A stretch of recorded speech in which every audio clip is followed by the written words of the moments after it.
What makes a learner fluent? One of the things that shows that you're a fluent speaker is if you are able to express your thoughts in English. So when it comes to fluency in speaking, there are only two important aspects that I want you to focus on as a learner: pronunciation and stress. In today's video, I'm going to be sharing with you three tips, just three tips, guys, that you can apply as a learner to become fluent in English. And I assure you that if you apply these three tips consistently, you can be fluent in a very short period of time. Okay, but before we get into the tips, what makes a learner fluent? Where do we say that someone is fluent in English? Or how can you know that you're already fluent in English? And I know some of you are watching this, or maybe you are already fluent in English, but you don't really know that you are fluent in English. So let's just dive into some of the characteristics that if you have, you're considered a fluent speaker. One of the things that shows that you're a fluent speaker is if you are able to express your thoughts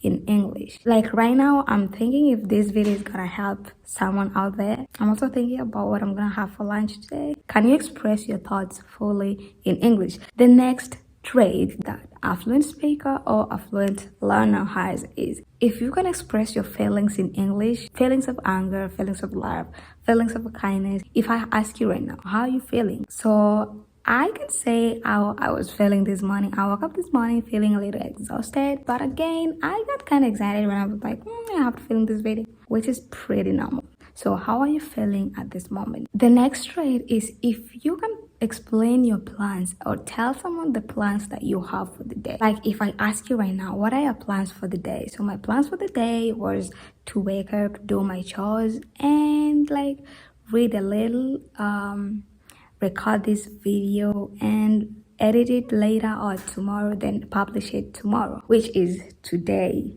that you're watching it or whatever time you'll be watching it. So what are your plans for a day? What are you doing after watching this video? Are you going to wash the dishes? Are you going out for some coffee? Are you going out to the grocery store then coming back, or are you just going out with friends? What are your plans after watching this video, or what are your plans for today? If you can express that in English, then we can say that you are somewhat fluent in English. The next trait is if you can explain your goals. Most learners think that fluency is all about being perfect and not like making mistakes, knowing the exact words you're supposed to say, knowing everything and saying them perfectly in English. It's not about being perfect. So what are your goals? Can you explain your goals in English? Can you tell someone your goals in English? If you can do that, then we can say that you are somewhat fluent in English. If you can ask someone a question and understand the response, then you are fluent in English. If you can also read and write in English, we can also say you are fluent in English. So as you can see, it's not about being perfect. It's about being able to express your thoughts, being able to express your feelings, being able to express or tell someone about your plans, or like tell someone about your goals, or ask a question and understand the response and give feedback. And if you can also read and understand a book in English, then we can say that you are fluent in English. If you are watching this video and you have those traits, then we can say that you are fluent in English. One thing I know is that most English learners can really understand English, but when it comes to speaking it, then it's kind of challenging to them. And some can speak it really well, but sometimes they can't really understand first English or some vocabularies in English. So, and some people also can't read and write well in English. And if you were one of those people, then this video is for you. So I divided these three tips into three categories. We have being fluent in speaking and listening. That is our first category. The second category is fluency in writing and reading. And the third category is all about practicing the tips that you have learned in this video. So let's start with our first category, fluency in speaking and listening. So when it comes to fluency in speaking, there are only two important aspects that I want you to focus on as a learner: pronunciation and stress. Pronunciation is a really huge part in being fluent in English. You want to make sure that you are pronouncing at least 80% of your English words correctly. Also, something that you should note is that pronunciation might differ in several geographical regions. When it comes to pronouncing words, which is speaking in short, we have something we call intonation, which is the rising and falling of our voices when we talk. The only thing you are going to focus on as a learner is when to use a rising and when to use a falling intonation while speaking. It's really important to know because when you're asking someone a question, it's different from when you're giving someone a command, and it's different from when you're just saying a statement. So you have to know the difference between rising and falling intonation for you to be able to communicate fluently to another person in English. Rising intonation is when our voices rise at the end of the sentence. So I'm just gonna give you a few circumstances that rising intonation is used. Rising intonation is used when asking yes or no questions. Are you French? Rising intonation can also be used when giving direct address, when giving someone a direct warning. Be careful with that package. Those are basically some of the instances when we use rising intonation. Falling intonation is mostly used when giving commands. And it sounds ironical because when you're giving a command, you expect someone to raise their voices, like their voices to go up. But actually, we use a falling intonation. Get down. It's like I'm starting high and going low. We also use falling intonation when asking where question.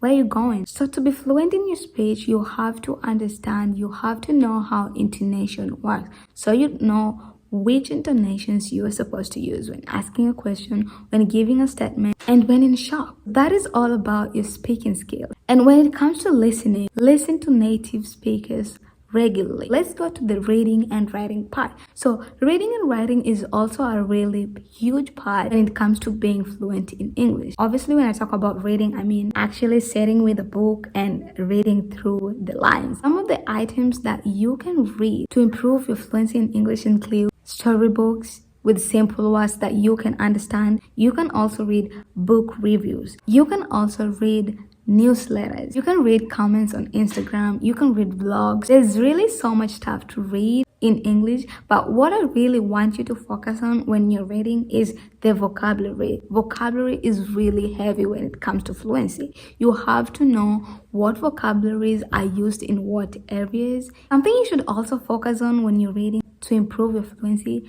are the tenses. Past tense, present tense, future tense. When do we use those tenses? This is literally where most grammar mistakes come from. Things like I was, I am, I will, she was, she is, she will.